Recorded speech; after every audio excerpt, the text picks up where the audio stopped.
I hope आप सब बिल्कुल खैरियत से होंगे। जैसा कि आपको पता है कि हम आपकी उर्दू की किताब काशिफ उर्दू पढ़ रहे हैं। आप सबको ये किताब बहुत अच्छी लगती है, मुझे मालूम है। आज हम इस किताब में एक बहुत इंटरेस्टिंग और नई चीज़ पढ़ने जाएंगे।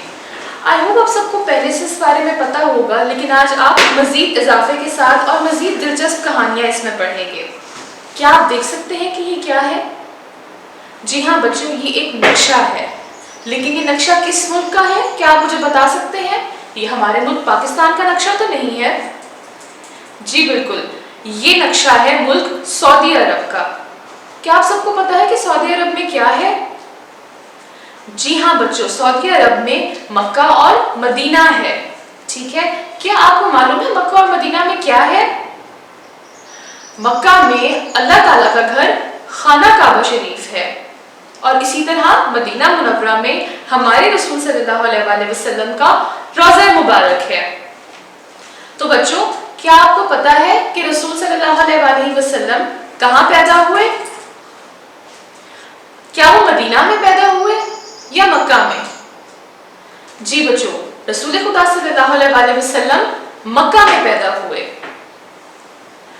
क्या आप जानते हैं कि रसूलुल्लाह सल्लल्लाहु अलैहि वसल्लम की आमद से पहले अरब यानी कि सऊदी अरब जिसको हम बोलते हैं वो किस तरह का था?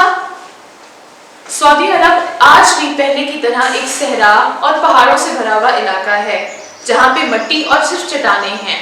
कोई सब्जा नहीं है, सिर्फ एक सहरा और चटियल मैदान है। तो क्या आपको मालूम है रसूलुल्लाह सल्लल्लाहु अलैहि वसल्लम की आमद से पहले वहाँ के लोग किस तरह के थे, या रसूलुल्लाह सल्लल्लाहु अलैहि वसल्लम ने अपना बचपन कैसे गुजारा, वो किस तरह के थे और उनकी फैमिली के साथ उन्होंने किस तरह अपना बचपन गुजारा? क्या आप मुझे बता सकते हैं? चलें, मैं आपको एक थोड़ा सा इंट्रोडक्शन देती हूँ। बच्चों, आप सब अपनी काशिफ उर्दू की किताब में सफ़ा नंबर 4 और 5 पे ये कहानियाँ पढ़ सकते हैं, लेकिन थोड़ा सा मैं आपको ऑलरेडी एक्सप्लेन करूँगी कि इसमें है क्या। ठीक है, जैसा कि आप जानते हैं कि हमारे रसूल खुदा सल्लल्लाहु अलैहि वसल्लम जब पैदा हुए तो उनके वालिद दुनिया में मौजूद नहीं थे। जी हाँ बच्चों, जनाब अब्दुल्लाह अलैहिस्सलाम रसूलुल्लाह सल्लल्लाहु अलैहि वसल्लम की आमद से पहले इंतकाल फरमा चुके थे। लेकिन क्या आपको पता है कि रसूलुल्लाह सल्लल्लाहु अलैहि वसल्लम की माँ बीबी आमना सलामुल्लाह अलैहा वो भी दुनिया से रुखसत फरमा गई थी? क्या आप जानते हैं कि जब वो दुनिया से रुखसत हुई तो रसूलुल्लाह सल्लल्लाहु अलैहि वसल्लम की उम्र कितनी थी? रसूलुल्लाह सल्लल्लाहु अलैहि वसल्लम की उम्र 6 बरस की थी जब उनकी माँ जनाब आमना सलामुल्लाह अलैहा दुनिया से रुखसत फरमा गई। तो रसूलुल्लाह सल्लल्लाहु अलैहि वसल्लम को किसने पाला, क्या आप मुझे बता सकते हैं? रसूलुल्लाह सल्लल्लाहु अलैहि वसल्लम को उनके दादा हजरत अब्दुल मुत्तलिब अलैहिस्सलाम ने पाला, लेकिन जनाब अब्दुल मुत्तलिब अलैहिस्सलाम भी दुनिया से रुखसत हो गए। तो उनके बाद रसूलुल्लाह की परवरिश का जिम्मा किसने लिया, क्या आप मुझे बता सकते हैं? रसूलुल्लाह सल्लल्लाहु अलैहि वसल्लम के चचा हजरत अबू तालिब अलैहिस्सलाम ने रसूलुल्लाह की परवरिश का जिम्मा लिया। ठीक है, तो रसूलुल्लाह सल्लल्लाहु अलैहि वसल्लम के दादा के बाद उनके चचा ने उनकी परवरिश फरमाई। रसूलुल्लाह सल्लल्लाहु अलैहि वसल्लम ने अपनी बाकी ज़िंदगी, अपना बचपन किस तरह से गुजारा, आप सब इस बुक में पढ़ सकते हैं, इन पेजेस पे पढ़ सकते हैं जो मैंने आपको बताए हैं। मैं दोबारा दोहरा देती हूँ, सफ़ा नंबर 4 और 5 किताब आपको पता है जिस तरह के काशिफ उर्दू।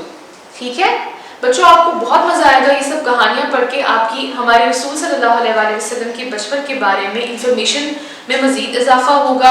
अगर आपको कोई भी बात समझ नहीं आएगी तो आप अपने टीचर से पूछ सकते हैं। ठीक है, आपको पता है ना कि हमारा व्हाट्सएप ग्रुप है जिसमें आप अपने टीचर्स के साथ कांटेक्ट कर सकते हैं। चले, मैं आपको एक दो छोटे और मज़ीद वाक़यात बताती हूँ जिससे आपको रसूलुल्लाह सल्लल्लाहु अलैहि वसल्लम की ज़िंदगी के बारे में मज़ीद पता चलेगा। आपको पता है बच्चों, रसूलुल्लाह सल्लल्लाहु अलैहि वसल्लम हमारे आखिरी नबी हैं और अल्लाह ताला के सच्चे रसूल हैं। लेकिन क्या आपको पता है कि अरब में रसूलुल्लाह सल्लल्लाहु अलैहि वसल्लम की आमद से पहले या उनकी नबूवत के ऐलान से पहले बुतों की पूजा की जाती थी? क्या आपको पता है कि रसूलुल्लाह सल्लल्लाहु अलैहि वसल्लम ने कभी अपनी ज़िंदगी में बुतों को हाथ तक नहीं लगाया? ठीक है, आप इसके अंदर ये वाक़या भी पढ़ेंगे अपनी बुक में। लेकिन मैं आपको बताती हूँ कि जब रसूलुल्लाह सल्लल्लाहु अलैहि वसल्लम छोटे थे तो एक दफ़ा उनकी फैमिली उनको एक ऐसी जगह पे लेके गई जहाँ पे बहुत बुत हुआ करते थे, लेकिन रसूलुल्लाह सल्लल्लाहु अलैहि वसल्लम उन बुतों से दूर दूर रहते थे। تو ان کی فیملی میں سے کسی نے ان کو ڈانٹا اور پوچھا کہ آپ ان بتوں کو نقصان نہیں پہنچائیں گے. رسول اللہ صلی اللہ علیہ وسلم نے فرمایا کہ میں جیسے ہی کسی بت کو ہاتھ لگانے لگتا ہوں تو کوئی سفید لباس میں گورے رنگ کا آدمی مجھے کہتا ہے کہ اے محمد صلی اللہ علیہ وسلم تم ان بتوں کو ہاتھ نہیں لگاؤ گے. اس طرح رسول خدا صلی اللہ علیہ وسلم نے اپنی حیات مبارکہ میں کبھی بھی کسی بت کو ہاتھ نہیں لگایا. بچوں آپ نے سن رکھا ہوگا کہ رسول خدا صلی اللہ علیہ وسلم بچوں کے ساتھ بہت مہربان تھے. آپ ہمیشہ بچوں سے بہت زیادہ پیار کرتے تھے. اس کی ایک ایگزامپل میں آپ کو دیتی ہوں. آپ اپنی کتاب میں بھی ایگزامپل دیکھ سکتے ہیں اور وہ ایگزامپل یہ ہے کہ رسول خدا صلی اللہ علیہ وسلم کے 2 نواسے جناب حسن اور حسین علیہ السلام. آپ سب کو پتہ ہے نا کہ رسول خدا صلی اللہ علیہ وسلم کے 2 نواسے تھے. نواسا کس کو کہتے ہیں؟ بیٹی کے بچوں کو. رسول خدا صلی اللہ علیہ وسلم کی بیٹی فاطمہ زہرا سلام اللہ علیہا کے 2 شہزادے جناب حسن اور حسین علیہ السلام جن سے رسول اللہ صلی اللہ علیہ وسلم بہت پیار فرماتے تھے. آپ یہ ایگزامپل اپنی بک میں بھی پڑھیں گے کہ جب جناب حسن اور حسین علیہ السلام چھوٹے ہوا کرتے تھے تو بچوں جس طرح ہم جب چھوٹے بچے تھے تو آپ ابھی سب بچے ہیں, آپ سب جانتے ہوں گے کہ آپ کے بڑے جو ہیں چچا ماموں یا آپ کے بابا آپ کے لیے ایک سواری بھی بن جاتے ہیں, آپ کو اپنے کندھوں پہ اٹھاتے ہیں. بالکل اسی طرح رسول خدا صلی اللہ علیہ وسلم اپنے دونوں نواسوں کو اپنے کندھوں پہ اٹھایا کرتے تھے اور آپ فرماتے تھے کہ تمہاری سواری بہت بہتر ہے اور تم بہت بہترین سوار ہو. ٹھیک ہے بچوں, آپ سب یہ واقعات پڑھیں گے اور آپ کو رسول خدا صلی اللہ علیہ وسلم کی حیات مبارکہ کے بارے میں مزید جاننے کا موقع ملے گا. آپ سب یہ واقعات پڑھیں اور پھر ضرور بتائیں کہ آپ کو کیسا لگا یہ سب پڑھ کے.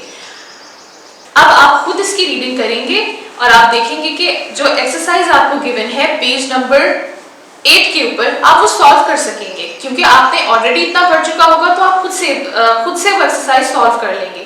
اب میں امید کرتی ہوں کہ آپ سب اپنے ہاتھ دھوئیں گے, اپنے گھروں میں بالکل سیف رہیں گے, گھر والوں کا بھی خیال رکھیں گے اور اپنا بھی خیال رکھیں گے.